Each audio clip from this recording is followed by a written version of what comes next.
Colombia es un país con una gran historia que vale la pena ser contada para poder comprender muchos de los fenómenos actuales del país. Justamente por esta razón y las circunstancias políticas y sociales que estamos viviendo, es que hemos decidido en nuestro canal Historia BS el contarte desde la época de Rafael Núñez hasta la actualidad de forma resumida la historia de Colombia, desde su formación como una república hace ya más de 130 años hasta la actualidad. Es indispensable mencionar que este video es un resumen de más de 100 años de historia, por lo cual es altamente probable que haya muchas cosas que obviamos y que no tuvimos en cuenta o no explicamos porque se haría un documental súper largo. Sin nada más que decir, muchas gracias y disfruten. Para comenzar esta historia nos iremos hasta mediados del siglo XIX. En esa época, Colombia enfrentaba una situación social crítica. Las guerras civiles y el descontento de la población con el gobierno eran inminentes. El surgimiento de la mayor parte de estos problemas fue gracias a la Constitución vigente de 1863, la cual contaba con un enfoque del liberalismo radical. Entre algunas de las cosas de esta Constitución se encontraban una organización federalista de la República, es decir, cada departamento tenía cierta autonomía con respecto al gobierno. Habían grandes libertades individuales. El Estado era laico, es decir, no había una religión oficial y había una separación entre la Iglesia y el Estado. Además, se prohibió la pena de muerte y se legalizó el libre comercio de armas. Teniendo en cuenta la gran polarización del momento y la cultura conservadora de la mayor parte del país, Rafael Núñez, un abogado y político nacido en Cartagena de Indias, inició un movimiento político conocido como la Regeneración. Este movimiento fue apoyado por los liberales moderados y obviamente los conservadores, y según la teoría de su líder, la Constitución de 1863 debía dejar de existir, sustituyendo la Carta Magna por una nueva que resolviera los problemas que reflejaba su antecesor. En el año 1880, Rafael Núñez llega a la presidencia y afianza su idea reformativa del gobierno, pero no la logra concretar. Para el año 1884, Núñez vuelve a la presidencia y se da una guerra entre los liberales radicales que querían derrocar al gobierno y no permitir la abolición de la Constitución vigente, pero fallan. Y 2 años después nace la Constitución de 1886. En esta Constitución se transformó a Colombia en una república centralista, tal y como la conocemos hoy en día. En pocas palabras, la Colombia actual fue fundada gracias a la creación de la Constitución de 1886.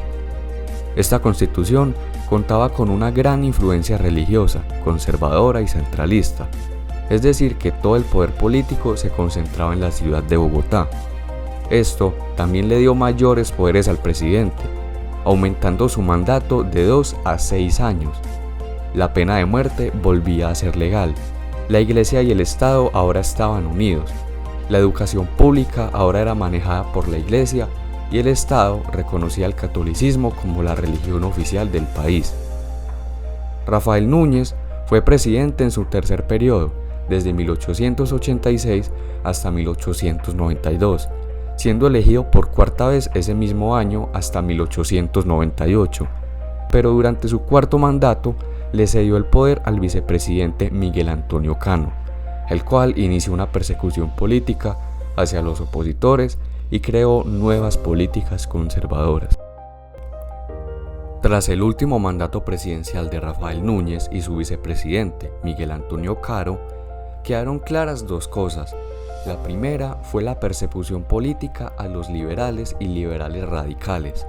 La segunda fue la aplicación económica pobre y devastadora que hundió aún más al país. La exportación de café era la principal base económica de Colombia y después de la caída del precio del café a nivel mundial, la clase trabajadora colombiana sufrió grandes atascos y condiciones precarias. Si a esto le sumamos el gran problema con respecto a la repartición de tierras y el atraso tecnológico nacional, este fue el escenario perfecto para que el 17 de octubre de 1899, el Antonio San Clemente, líder de una facción del liberalismo radical, declarara la guerra en contra de la hegemonía conservadora instaurada por la Regeneración. La guerra estuvo presente en varias batallas, como la batalla de Bucaramanga, la batalla de los Obispos y la más importante de todas, la batalla de Palo Negro, cerca de lo que es actualmente el aeropuerto de Bucaramanga, en el departamento de Santander. Esta última batalla, desarrollada entre el 11 y el 26 de mayo de forma ininterrumpida, sin cese al fuego, dejó un saldo de aproximadamente 4.300 bajas, en un país que no superaba los 4 millones de habitantes en aquel momento. La guerra finalizó con la firma de paz de este conflicto en dos momentos. El primer momento en la hacienda bananera de Neerlandía, cerca de Ciénaga, en Magdalena. El segundo momento dentro de un buque militar de Estados Unidos ubicado en Panamá. En total fueron 1.130 días de conflicto, terminando el 21 de noviembre de 1902. Ahora bien, Estados Unidos tenía grandes intereses económicos con respecto a la construcción de un canal interoceánico en Panamá, pero por las constantes batallas llevadas a cabo en Colombia era prácticamente inviable, o eso se pensaba, ya que décadas atrás Estados Unidos llevaba haciendo presencia en el Istmo de Panamá, y por la constante presión por construir el canal, el 22 de enero de 1903 se llegó a un acuerdo para el control por parte de Estados Unidos del lugar donde se iba a construir el canal.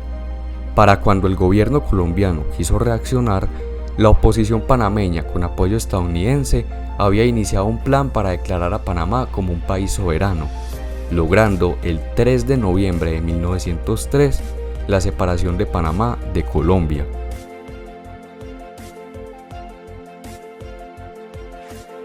Ahora avanzamos hasta el 6 de diciembre de 1928.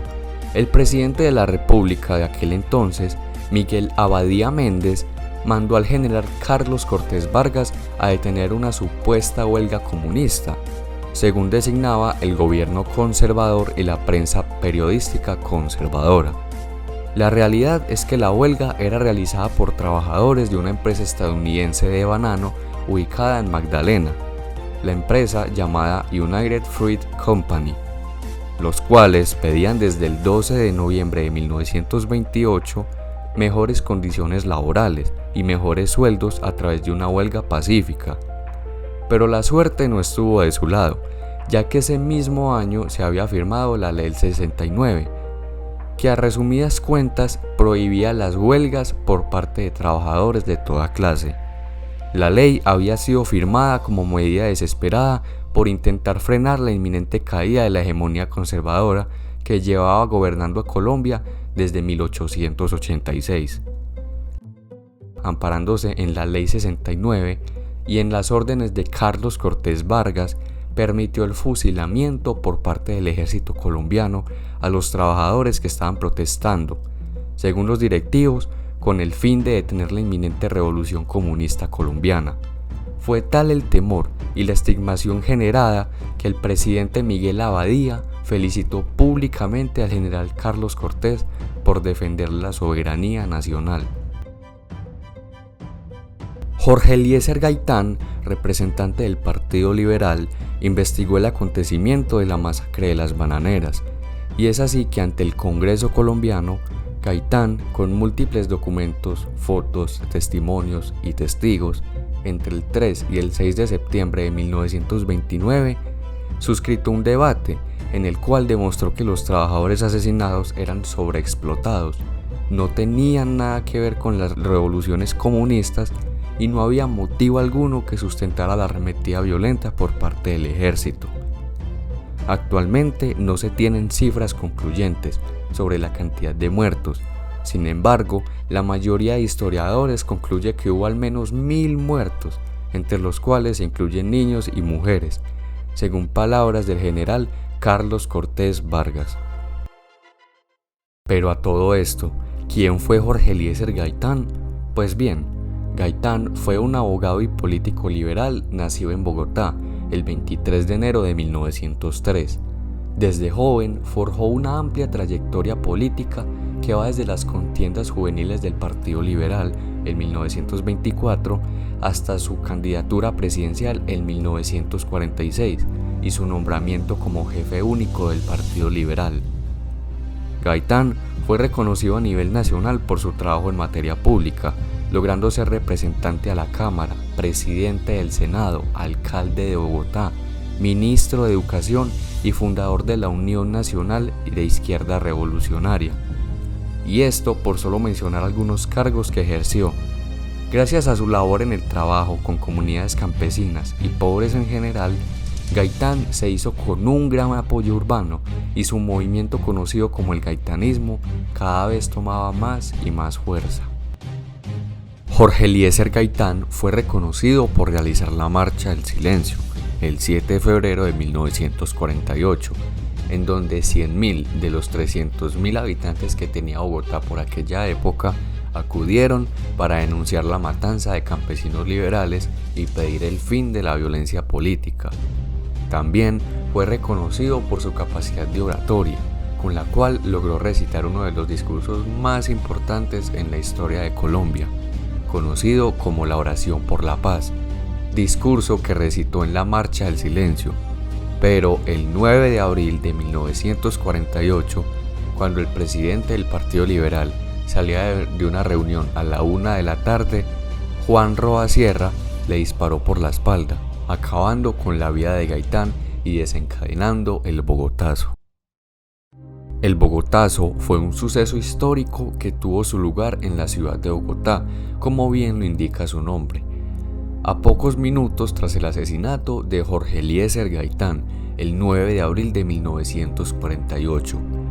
Las protestas y actos vandálicos inundaron a la capital colombiana, que por esos días contaba con aproximadamente 350.000 habitantes. Bajo el Bogotazo se estimaron alrededor de 500 millones de pesos en pérdidas, que en cifra de esa época pueden entrar en comparación con el salario mínimo que no sobrepasaba los 50 pesos. El Bogotazo, según la mayoría de historiadores, fue el comienzo de lo que sería conocido como el periodo de la violencia. Pero esta historia es muy larga, así que para que no te aburras y puedas entenderla mejor, vamos a dividirla en dos partes. La primera parte es la que acabas de ver y la segunda será publicada en nuestro canal, para que puedas seguir viéndola cuando quieras. De momento, podrías suscribirte a Historia ABS y darle like al video. Muchas gracias.